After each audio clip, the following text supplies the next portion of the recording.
அனைவருக்கும் வணக்கம்.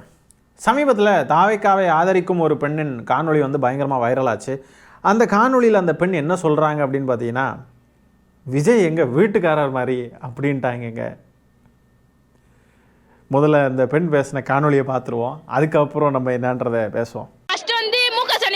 இப்போ அவர் வேஸ்ட் ஆயிட்டாரு. இப்போ எங்களுக்கு விஜய் தான் எங்க வீட்டுக்கார மாரி ஆள் தான். எனக்கு அவரை பிடிக்கும். பெண்களுக்கு பாதுகாப்பு இருக்குது, அதனால எனக்கு அவரை பிடிக்கும். முக ஸ்டாலின் பிடிக்காது. இப்பெல்லாம் அவர் வேஸ்ட் ஆயிட்டாருனா பிடிக்காது. மயிர்னா அவர் என்ன பண்ணாரு, பெண்களுக்கு என்ன பண்ணாரு அவரு? ஒரு கட்சியுடைய தலைவர், ஒரு முன்னாள் முதலமைச்சர், அவர் இந்த பொண்ணு மயிருன்னு சொல்லுது. இப்போ இந்த மாதிரிலாம் பேசிக்கிட்டு இருக்காங்கல்ல, இதுக்கெல்லாம் நடவடிக்கை எடுப்பாங்களா இந்த காவல்துறை? ஒரு பதிவு போட்டதுக்கெலாம் கைது பண்ணியிருக்காங்க. நம்ம கூட போன காணொலியில் அதை பற்றி தான் பேசியிருப்போம். சாதாரணமாக பதிவு போட்டது, இந்த அரசாங்கத்தை நோக்கி கேள்வி கேட்டதுக்கெலாம் கைது பண்ணுறாங்க. ஆனால் இங்கே எவ்வளோ கொச்சையாக எவ்வளோ மோசமாலாம் பேசுகிறாங்க, ஒரு முன்னாள் முதலமைச்சரை எவ்வளோ கொச்சையாக பேசுகிறாங்கன்னு பாருங்கள். இதுக்கெல்லாம் இந்த காவல்துறை நடவடிக்கை எடுக்காது. இது ஒரு பக்கம். ஸ்டாலின் வேஸ்ட்டான். ஸ்டாலின்லாம் வேஸ்ட்டு. அவர் என்னென்ன செஞ்சுருக்காரு பெண்களுக்கு அப்படின்னு கேட்குறாங்க. அதே நேரத்தில் சொல்கிறாங்க விஜய் எங்கள் வீட்டுக்காரர் மாதிரி அப்படின்றாங்க. விஜய் வீட்டுக்காரர், ஐயோ நம்ம இப்படிலாம் பேசிட்டோன்னா நம்மளை கைது பண்ணிடுவாங்க. இந்த மாதிரி பேசுகிறவங்களெல்லாம் கைது பண்ண மாட்டாங்க. நம்ம இதை நோக்கி விமர்சனம் எழுப்பிட்டோம், இல்லை ஏதாவது கேள்வி எழுப்பிட்டோம் அப்படின்னா கைது பண்ணிடுவாங்க. அப்பா பயமாக இருக்கப்போ இந்த ஆட்சியில், அப்பா என்னமான அராஜகம் இதுதான்ப்பா இது. ஸ்டாலின் என்ன செஞ்சிட்டார், அவர் என்ன செஞ்சார் அப்படின்னு கேள்வி கேட்குறாங்க. பெண்களுக்காக பார்த்து அவ்வளோ திட்டங்கள் கொண்டு வந்து கடைசியில் டேஷ் வென்றிருக்கு. டேஷ், அந்த டேஷில் என்ன வரும்னு நீங்களே ஃபீல் பண்ணிக்கோங்க. ஏன்னா விஜய் அவர்களே டேஷ் போட்டு தானே பேசுகிறாரு. டேஷ் முதலமைச்சர் டேஷாக பேசுகிறார் இல்லையா?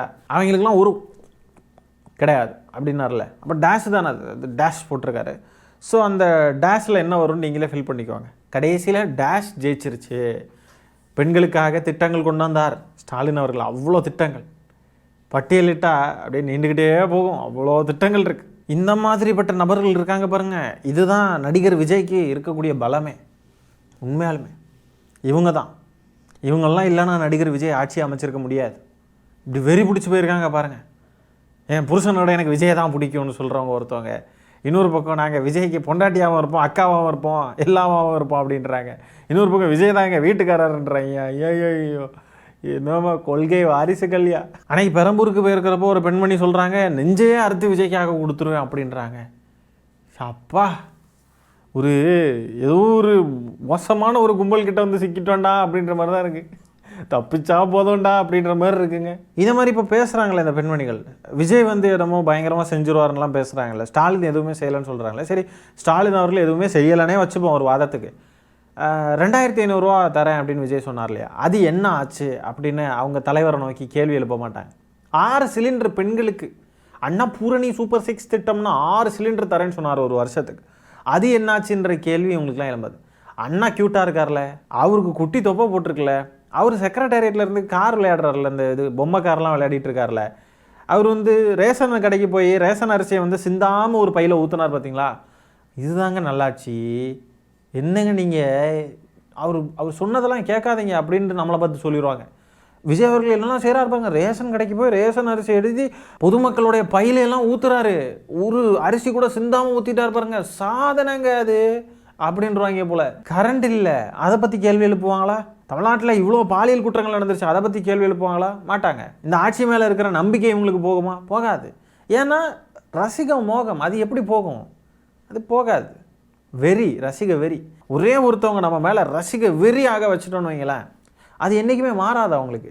நம்ம என்ன தவறு செஞ்சாலும் அவங்க அதை அக்செப்ட் பண்ணிட்டு அப்படியே இருப்பாங்க. அந்த வெறி இருக்குது பாருங்கள், ரசிகர்களாக இருக்கிறவங்கன்றவங்க மாறிடுவாங்க.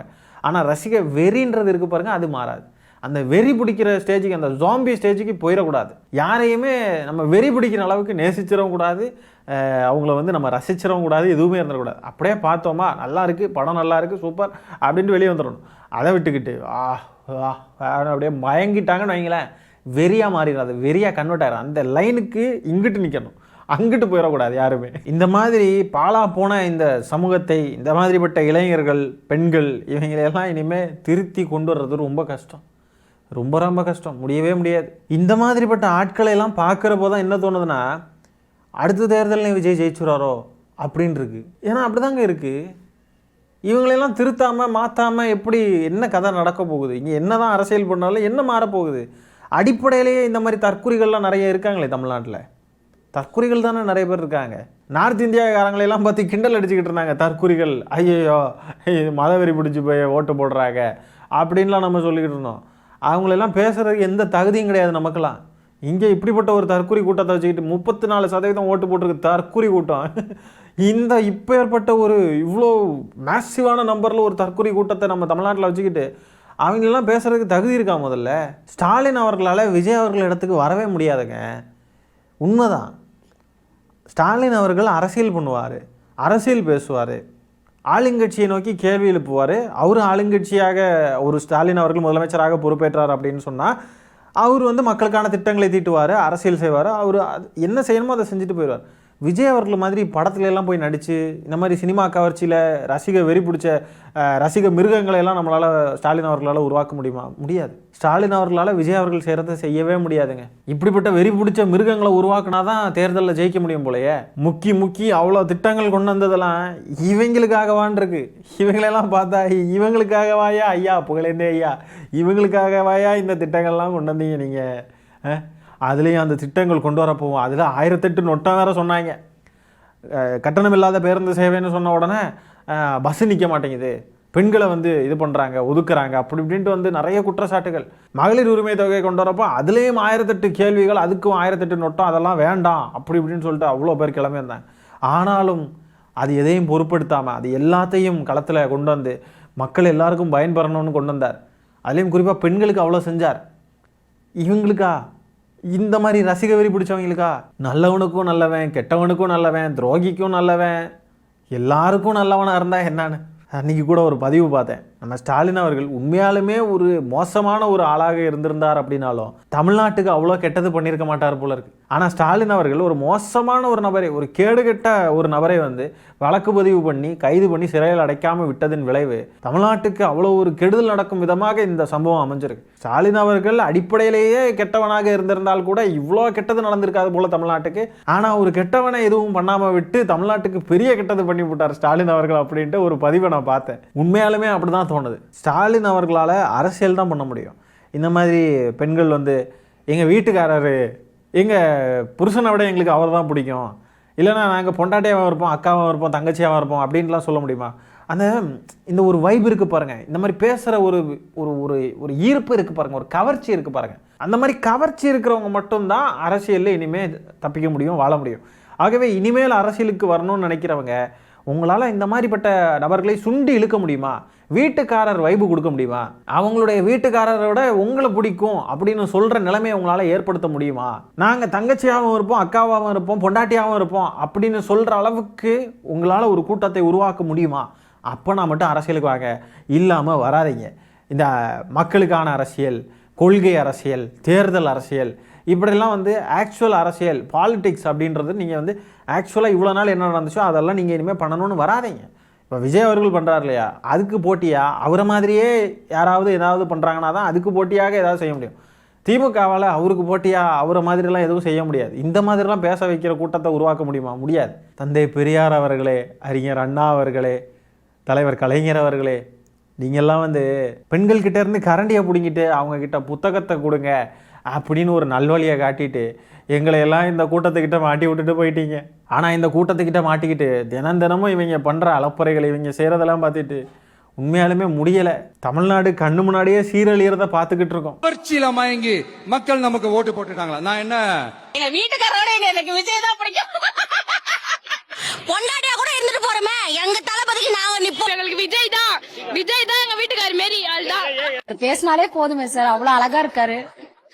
விளக்கு வச்ச நேரத்திலே தந்தான்.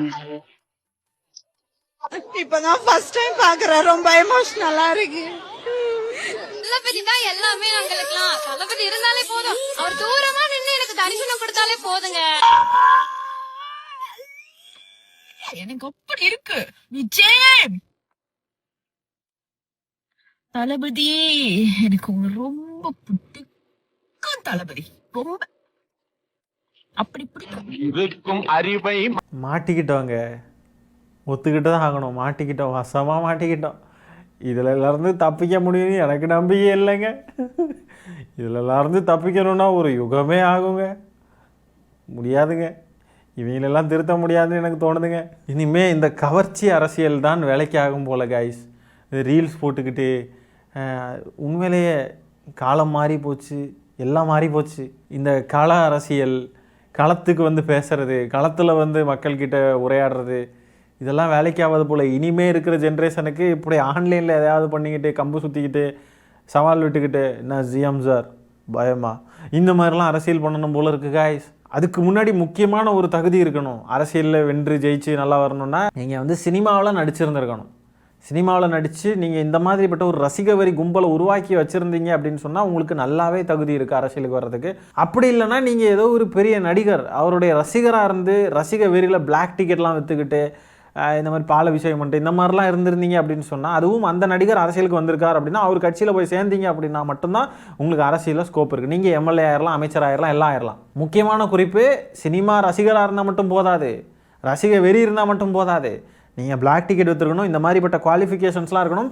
முக்கியமாக அந்த நடிகர், நீங்கள் ரசிகராக இருந்தீங்க இல்லையா, நீங்கள் ரசித்த அந்த நடிகர் வந்து அரசியலுக்கு வந்திருக்கணும். அப்போன்னா உங்களுக்கு ஸ்கோப் இருக்குது. நீங்கள் இந்த தாவிக்கா கூட போட்டி போடலாம். மற்றபடி கொள்கை இயக்கம், இதுக்கு முன்னாடி தேர்தல் அரசியல், இதுக்கு முன்னாடி என்னெல்லாம் பண்ணிக்கிட்டு இருக்கோம், இதுக்கு முன்னாடி இந்த ஃபார்மேட் ஒரு நார்மல் பேட்டர்ன் இருந்துச்சு பாருங்கள், அந்த அரசியல் இனிமேல் கண்டினியூ பண்ணணும்னா அது எப்படி இருக்கும்னு எனக்கு தெரியல. அதெல்லாம் இனி எடுபடுமான்னு தெரியல. இனிமேல் இந்த காலம்தான் போல், இனிமேல் இதுதான் இப்படி தான் போகும் போல் அரசியல். கால கொடுமை. இப்போ நம்ம வீடியோவில் பார்த்தோம் இல்லையா, இப்படிப்பட்டவங்களெல்லாம் பார்த்துக்கிட்டு கூடவா உங்களுக்கு தமிழ்நாடு வந்து முற்போக்கு மாநிலம்னு தோணுது? அப்படி தோணுச்சுன்னா நீங்களும் பிற்போக்குத்தனமாக தான் இருக்கீங்க. நம்ம முற்போக்கு இல்லைன்றதை உணர்றதே ஒரு முற்போக்குத்தனம் தான் அப்படின்னு நம்ம நினைக்கிற அளவுக்கு தமிழ்நாடு மாறிடுச்சு. நீங்கள் முற்போக்குவாதியாக இருக்கணும்னு ஆசைப்படுறீங்கன்னா தமிழ்நாடு பிற்போக்கு மாநிலம்னு ஒத்துக்கோங்க. அப்போ தான் நீங்கள் ஒரு முற்போக்குவாதி. இல்லைன்னா நீங்களும் ஒரு பிற்போக்குவாதியே. இவ்வளோ நாளும் நம்மளும் ஒரு பிம்பத்துக்குள்ளே தான் வாழ்ந்துக்கிட்டு இருந்திருக்கோம், தவறான பிம்பத்தில். எப்படி இவங்கள்லாம் ஒரு ரசிக பிம்பத்தில், ரசிக மோகத்தில் வாழ்ந்துருக்காங்களோ அந்த மாதிரி நம்மளும் ஒரு விதமான பிம்பத்தில் வாழ்ந்துருக்கோம். அது ரசிக பிம்பம் கிடையாது, ஆனால் ஒரு கண்மூடித்தனமான ஒரு பிம்பம். தமிழ்நாடு மக்கள் முற்போக்குவாதிகள், தமிழ்நாடு மக்கள் அறிவார்ந்த மக்கள் அப்படின்ட்டுலாம் நம்ம வேற ஒரு கணக்கு போட்டுட்டோம். ஸோ அந்த ஒரு பிம்பத்துக்குள்ளேருந்து இப்போ தான் நம்ம வெளியே வரோம். ஆனால் இந்த ரசிக பிம்பம் இருக்குது பாருங்கள், ரசிக வெறி, அதுலேருந்து வெளியே வர்றது ரொம்ப கஷ்டம். அவங்களாலலாம் ரொம்ப கஷ்டம். நம்மளால் வெளியே வந்துட முடியும். ஏன்னா நம்மளுக்கு அந்த அக்செப்டன்ஸ் இருக்குது. நம்ம தப்பாக புரிஞ்சுக்கிட்டோம் அப்படின்ட்டு, நம்ம தப்பாக நினச்சிட்டு இருந்திருக்கோம், இப்போ தான் உண்மை தெரியுது அப்படின்னு. ஸோ நம்மளால் வந்துட முடியும், அவங்களால முடியாது. முதல்ல தமிழ்நாடு ஒரு பிற்போக்கு மாநிலம் அப்படின்றத ஒத்துக்கிட்டு இந்த மாதிரிப்பட்ட ஆட்களை எல்லாம் திருத்துறதுக்கு என்ன பண்ண முடியுமோ அதை பண்ணுவோம். திருந்துங்க அப்படின்னு நமக்கு நம்பிக்கை இல்லை, கஷ்டம், முயற்சி பண்ணுவோம். ஆகவே இந்த காணொலியில் நம்ம பேசிக்கிற விஷயங்களை பற்றி நீங்கள் என்ன நினைக்கிறீங்க அப்படின்ற உங்களுடைய கருத்துக்களை கமெண்ட்ஸில் பதிவு பண்ணுங்கள். இந்த காணொலியை நான் இத்துடன் நிறைவு செய்து கொள்கிறேன். நன்றி, வணக்கம்.